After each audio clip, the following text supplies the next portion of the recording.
1, 2, 3, come on.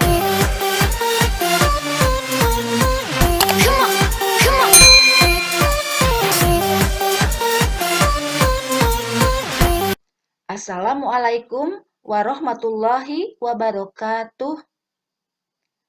Selamat pagi anak-anakku yang Ibu cintai. Semoga Ananda semua ada dalam keadaan sehat walafiat. Anak-anakku, pada hari ini kita telah memasuki tema yang baru ya, yaitu di tema 4 dengan judul Sehat Itu Penting.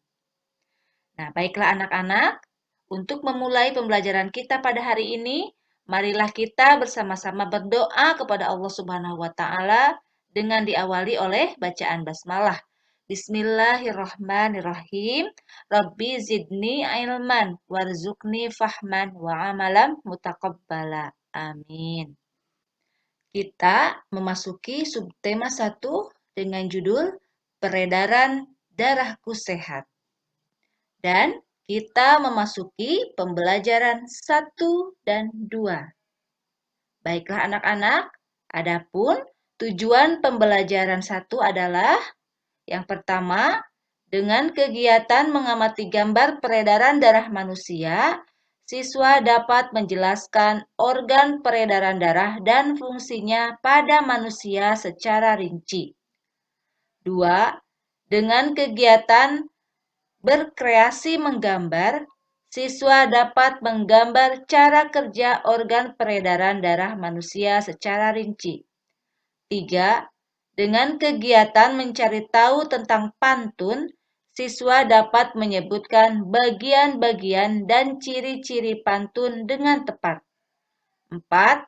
Dengan kegiatan mencari tahu tentang pantun, siswa dapat membuat pantun dengan tema tertentu dan menunjukkan unsur-unsur pantun yang dibuat dengan benar.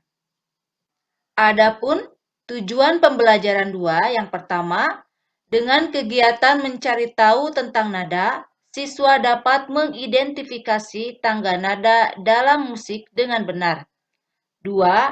Dengan kegiatan mencari tahu tentang tangga nada, siswa dapat menjelaskan ciri-ciri lagu bertangga nada mayor dan minor dengan benar. 3. Dengan kegiatan mencari tahu contoh lagu bertangga nada mayor dan minor, siswa dapat menyebutkan berbagai lagu bertangga nada mayor dan minor secara tepat. Dengan kegiatan mencari tahu contoh lagu bertangga nada mayor dan minor, siswa dapat menyanyikan lagu bertangga nada mayor dan minor sambil bermain alat musik sebagai iringan secara tepat. 5. Dengan kegiatan menulis pantun, siswa dapat menyebutkan bagian-bagian pantun dengan benar. 6. Dengan kegiatan berkreasi membuat pantun, siswa dapat menunjukkan ciri-ciri serta unsur-unsur pantun yang dibuat dengan benar. 7. Dengan kegiatan mengamati gambar peredaran darah pada burung, siswa dapat menjelaskan organ peredaran darah dan fungsinya pada hewan, burung secara rinci. 8. Dengan kegiatan mencari tahu tentang peredaran darah pada burung, siswa dapat menuliskan dan menggambar cara kerja peredaran darah pada hewan dengan tepat. Itulah pembelajaran 1 dan 2 yang harus Ananda kuasai setelah mengikuti pembelajaran pada hari ini. Anak-anakku yang soleh dan soleha, darah itu sangat penting perannya bagi manusia, yang antara lain adalah mengalirkan oksigen ke seluruh tubuh dan mengangkut karbon dioksida dari seluruh tubuh menuju paru-paru. Dalam tubuh manusia, darah mengalir melalui organ-organ peredaran darah, ya. Nah, lalu apa sajakah organ peredaran darah itu? Dan apa fungsinya organ peredaran darah pada manusia itu? Mari kita simak penjelasannya sebagai berikut. Anak-anakku, di dalam darah terdapat oksigen dan zat makanan yang diperlukan untuk metabolisme tubuh. Metabolisme adalah segala proses pembentukan dan penguraian zat di dalam tubuh. Selain itu, darah yang dipompa oleh jantung juga membawa hasil metabolisme seperti karbon dioksida untuk dibuang keluar tubuh.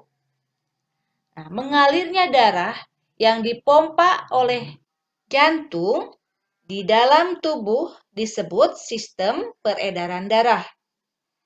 Sistem peredaran darah manusia tersusun atas jantung, pembuluh darah, dan darah. Nah, anak-anakku, coba perhatikan gambar yang ada di layar. Sistem peredaran darah dalam tubuh itu ada dua macam ya, yaitu sistem peredaran darah kecil dan sistem peredaran darah besar. Apa yang dimaksud dengan peredaran darah kecil? Nah, peredaran darah kecil itu yaitu darah mengalir dari bilik kanan menuju paru-paru melalui pulmonalis. Dalam paru-paru terjadi pertukaran darah yang banyak mengandung karbon dioksida dengan darah yang mengandung oksigen. Darah yang mengandung banyak oksigen kembali ke jantung melalui vena pulmonalis. Nah, berikut bagan dari peredaran darah kecil ya, dari bilik kanan menuju ke arteri pulmonalis menuju ke paru-paru. Lalu melalui vena pulmonalis menuju ke serambi kiri. Nah, sedangkan sistem peredaran darah besar yaitu darah yang mengandung oksigen mengalir dari bilik kiri ke jantung ke seluruh tubuh, kecuali paru-paru melalui pembuluh aorta yaitu arteri besar ya. Selanjutnya terjadi pertukaran darah yang banyak mengandung oksigen dengan darah yang banyak mengandung karbon dioksida di seluruh tubuh. Darah yang mengandung karbon dioksida itu kembali ke jantung melalui vena ke serambi kanan. Nah, sistem peredaran darah ini seperti ini ya bagannya, yaitu dari bilik kiri ke aorta, lalu ke arteri, lalu disebarkan ke seluruh tubuh, dan melalui vena dia disebarkan ke serambi kanan. Anak-anakku, organ peredaran darah pada manusia yang pertama adalah jantung. Silakan diperhatikan gambarnya, ya. Ini gambar jantung beserta bagian-bagiannya.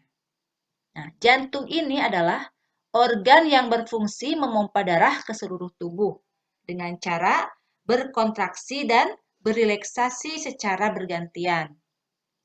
Sehingga jantung ini berdenyut, mengembang dan mengempis. Jantung terletak di dalam rongga dada sebelah kiri. Ukurannya kira-kira sebesar kepalan tangan pemiliknya. Nah, jantung ini tersusun atas kumpulan otot-otot yang sangat kuat yang disebut miokardium.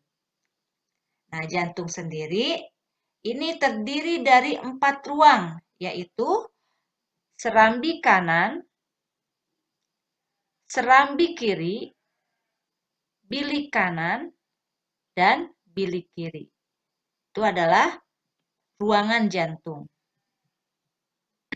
Antara bagian kanan dan kiri jantung dibatasi oleh sekat jantung yang disebut katup jantung, yang berfungsi untuk mencegah bercampurnya darah yang mengandung oksigen dengan darah yang mengandung karbon dioksida. Otot penyusun bilik jantung lebih tebal daripada otot pada serambi jantung. Hal ini disebabkan tugas bilik jantung lebih berat, yaitu memompa darah keluar dari jantung untuk disebarkan ke seluruh bagian tubuh. Nah, kontraksi dan relaksasi pada jantung mengakibatkan terjadinya denyut jantung dan denyut nadi. Ketika jantung memompa darah ke dalam pembuluh nadi, pembuluh tersebut ikut berdenyut. Jadi dengan demikian, melalui denyut nadi, kita dapat mengetahui denyut jantung. Denyut nadi akan terasa jelas dengan menekan pembuluh nadi pada pergelangan tangan dan bagian leher di bawah telinga. Silahkan coba diraba masing-masing ya, ditekan di daerah di tangan ya, di tangan dan di leher. Pasti kita akan merasakan denyut nadi. Organ yang pertama tadi adalah jantung ya, sedangkan yang kedua adalah pembuluh darah.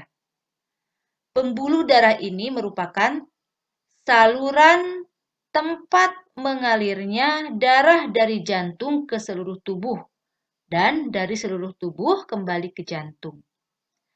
Pembuluh darah ini terdiri atas dua jenis, yaitu pembuluh nadi dan pembuluh balik.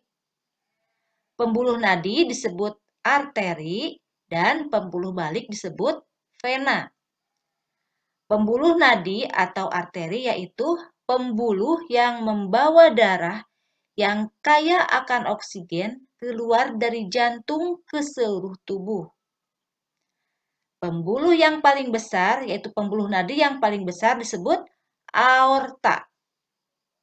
Pembuluh balik yaitu pembuluh darah yang membawa darah yang kaya akan karbon dioksida dari seluruh tubuh menuju jantung. Nah, silakan dicermati ya gambarnya. Di sini gambar pembuluh darah. Jadi, yang tersebar di seluruh tubuh. Ini ada pembuluh arteri, ya, pembuluh vena, pembuluh darah di leher. Jadi, ini adalah tempat beredarnya darah ke seluruh tubuh. Nah, ini pembuluh vena dan pembuluh arteri. Nah, bisa dilihat ya anak-anak bahwa pembuluh nadi dan pembuluh balik itu adalah bercabang-cabang. Nah, ujung-ujung cabangnya ini disebut sebagai pembuluh kapiler. Nah, pembuluh kapiler ini sangat halus, berdinding tipis dan berpori. Dalam pembuluh kapiler ini terjadi pertukaran dua zat, yaitu antara oksigen dan karbon dioksida. Apabila kita lihat panjang seluruh pembuluh darah manusia, jika dihubungkan dari satu ujung ke ujung lain, dapat mencapai sekitar 160.000 kilometer. Ya, bisa dibayangkan betapa panjangnya pembuluh darah manusia itu. Nah, coba apakah perbedaan antara pembuluh nadi dan pembuluh balik? Pembuluh nadi tadi disebut arteri, sedangkan pembuluh balik disebut vena. Kira-kira perbedaannya apa? Nah, perbedaan yang pertama adalah kalau pembuluh nadi, dia terletak di bagian dalam tubuh, sedangkan pembuluh balik terletak dekat permukaan tubuh, jadi kelihatan tampak kebiru-biruan. Yang kedua perbedaannya, dinding pembuluh pada arteri ini tebal, kuat, dan elastis. Sedangkan pada pembuluh balik atau pembuluh vena, dinding pembuluh tipis dan tidak elastis.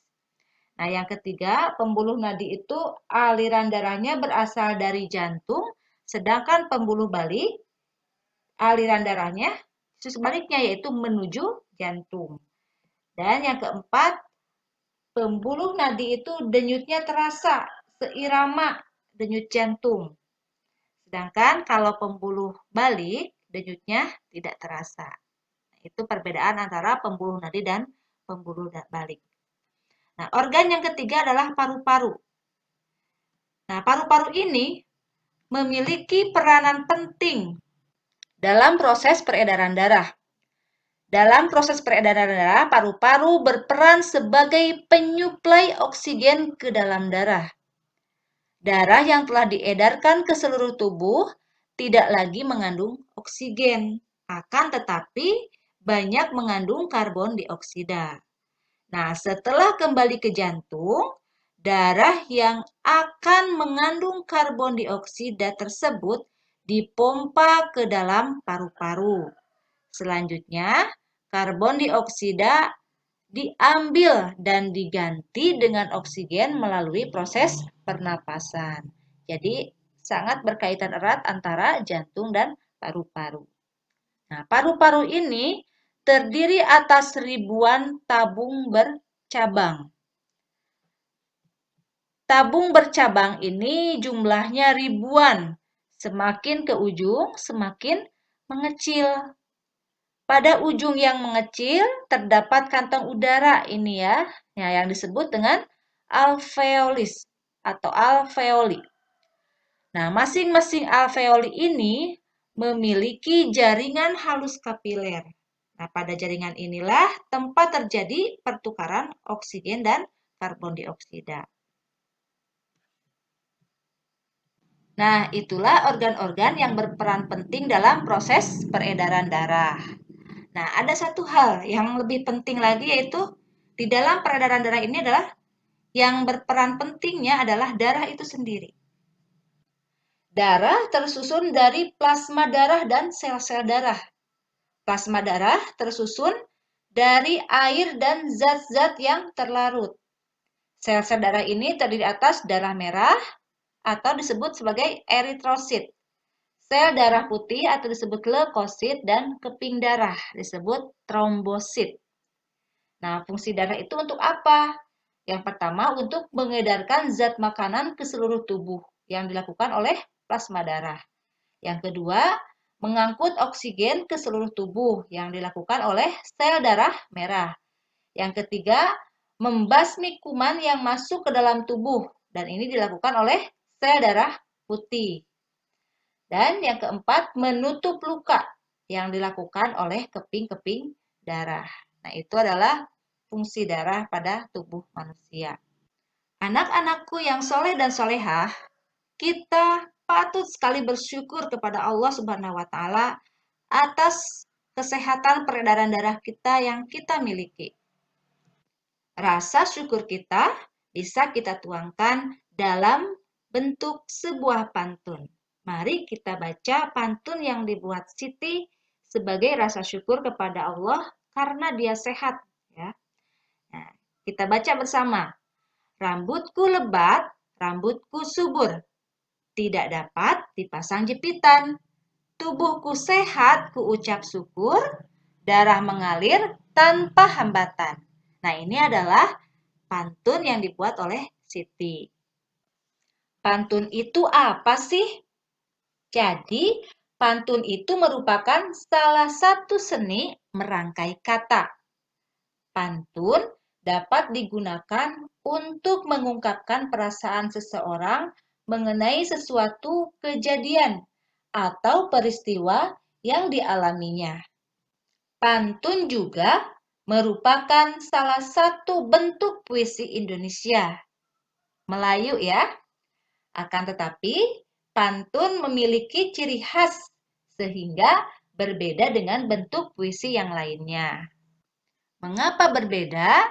Karena bisa kita lihat di contoh ini bahwa ada 4 baris ya. Baris pertama dan kedua disebut sampiran dan baris ketiga dan keempat disebut isi. Dan di sini ada keseiramaan ya. Baris yang pertama di sini misalnya ur, maka harus sama dengan baris yang ketiga ur juga di akhir kata. Nah, untuk baris kedua ini berakhiran an, maka di baris keempat pun sama, harus berakhiran an. Begitu ya anak-anak, pantun memiliki ciri-ciri tersendiri. Anak-anakku yang soleh dan solehah, coba lihat apa yang sedang anak-anak lakukan pada gambar di buku ini. Ya, betul sekali. Mereka sedang berolahraga. Perlu anak-anak ketahui bahwa dengan melakukan olahraga bisa membuat organ peredaran darah kita sehat selalu. Ayo, siapa yang hobi berolahraga? Yang salah satunya adalah olahraga pencaksilat. Pencaksilat ini merupakan olahraga bela diri yang biasanya diiringi oleh musik atau lagu yang bersemangat. Nah, belajar musik atau lagu yang bersemangat tentu anak-anakku masih ingat ya dengan istilah tangga nada. Tangga nada itu ada 2 macam ya. Ayo, apa aja? Ya, betul sekali, yaitu tangga nada mayor dan tangga nada minor. Ciri lagu tangga nada mayor itu dinyanyikan dengan bersemangat ya, masih ingat kan? Selain itu, nyanyiannya juga dinyanyikan dengan penuh semangat, dengan riang gembira. Biasanya diawali dan diakhiri dengan nada Do sama dengan C dan memiliki interval 1, 1, setengah, 1, 1, 1, setengah. Contoh lagunya Hari Merdeka, Indonesia Raya, Garuda Pancasila, Gundul-gundul pacul, Manuk dadali, Lir ilir, Naik becak, Naik delman, Cicak-cicak di dinding, dan sebagainya. Pokoknya lagu-lagu yang bersifat riang gembira. Nah, sedangkan tangga nada minor, ciri-cirinya adalah yang pertama dinyanyikan dengan hikmat, bersifat sedih, kurang bersemangat, dan biasanya diawali dan diakhiri dengan nada la sama dengan a. Dan mempunyai pola interval 1, setengah, 1, 1, setengah, 1, 1. Sedangkan contoh lagu bertangga nada minor adalah Mengheningkan Cipta, Gugur Bunga, Bubui Bulan, Syukur, Apuse, Lagu Tuhan, dan sebagainya. Anak-anakku, setelah melakukan olahraga pencaksilat, Beni membuat pantun. Pantunnya berikut ini. Bersinar terik sang matahari, bagai api panas membara. Rajin berolahraga bela diri, badan kuat, hati gembira. Ayo, bisakah kalian menyebutkan ciri-ciri pantun? Baiklah, Ibu akan sebutkan ya ciri-ciri pantun. Yang pertama, bersajak A, B, A, B. Jadi tadi sudah dijelaskan di awal ya. Apabila baris pertama I, maka baris ketiga juga I. Baris kedua A, maka baris keempat A. Jadi A, B, A, B. Yang kedua, terdiri atas 4 baris dalam satu bait. Jadi harus 4 baris ya. Yang ketiga, setiap baris terdiri atas 8 sampai 12 suku kata. Contoh, ber, 1, si, 2, nar, 3, te, 4, rik, 5, sang, 6, ma, 7, tah, 8, ha, 9, ri, 10. Jadi, itu dihitung 8 sampai 12 suku kata. Jadi tidak boleh kurang dari 8 dan tidak boleh lebih dari 12 suku kata. Dan yang terakhir terdiri atas 2 bagian yaitu sampiran dan isi. Nah, bagian sampiran pantun terdapat pada baris pertama dan kedua dalam bait pantun, sedangkan isi terdapat pada baris ketiga dan keempat. Nah, bagian isi pantun ini berisi maksud atau pesan yang ingin disampaikan pembuat pantun. Pantun dapat digolongkan berdasarkan isi dan usia ya. Berdasarkan isinya terdapat beberapa pantun nih. Misalnya ada pantun jenaka, pantun teka-teki, pantun nasihat, dan pantun kiasan. Sedangkan berdasarkan usia terdapat pantun anak-anak, pantun orang muda, dan pantun orang tua. Ini ada contoh pantun anak-anak. Terbang rendah burung kutilang, hinggap di dahan sambil menoleh. Hatiku senang tidak kepalang, ayah pulang bawa oleh-oleh. Yang kedua, contoh pantun muda. Hujan turun rintik-rintik, ada gubuk di tepi sawah. Wahai Dinda berwajah cantik, bolehkah Kanda main ke rumah?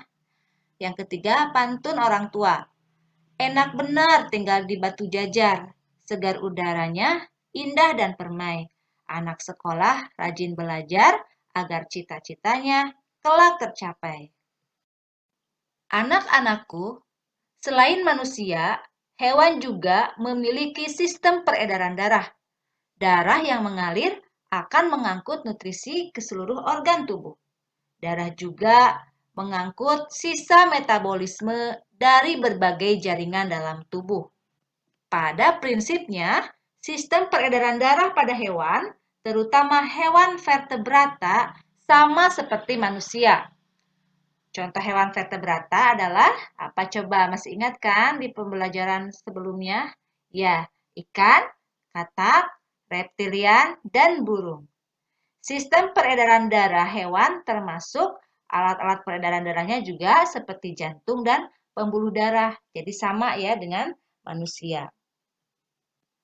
Sistem peredaran darah pada hewan itu terbagi menjadi dua macam, yaitu peredaran darah terbuka dan peredaran darah tertutup. Pada peredaran darah terbuka, darah tidak selalu berada dalam pembuluh darah dan tekanan aliran darahnya lebih lambat. Pada peredaran darah tertutup, darah selalu berada dalam pembuluh darah dan tekanan aliran darahnya lebih cepat. Silahkan amati gambar bagian-bagian jantung pada burung. Nah, ini adalah gambar peredaran darah pada burung. Ternyata jantung burung mempunyai bagian-bagian yang sama seperti jantung manusia. Burung mempunyai jantung yang terdiri atas 4 ruang. Ada atrium, serambi kanan, atrium, serambi kiri, ventricle atau bilik kanan, dan ventricle bilik kiri. Pada peredaran darah burung ini, 2 serambi dan 2 bilik terpisah sempurna. Anak-anakku yang soleh dan solehah, demikianlah materi pembelajaran hari ini yang dapat Ibu sampaikan. Ingat ya, bahwa hari ini kita telah belajar tentang sistem peredaran darah pada manusia. Sistem peredaran darah pada burung. Terus apa lagi? Nah, kita juga telah belajar tentang pantun dan tangga nada mayor dan minor. Silahkan dipelajari kembali ya anak-anakku untuk lebih memahami materi yang telah Ibu sampaikan. Baiklah anak-anakku, nanti tugasnya Ibu share di grup WA ya. Nah, demikianlah yang dapat Ibu sampaikan. Mari kita berdoa bersama-sama untuk mengakhiri pembelajaran kita kali ini dengan mengucap hamdalah bersama-sama. Alhamdulillahirabbil alamin. Assalamualaikum warahmatullahi wabarakatuh.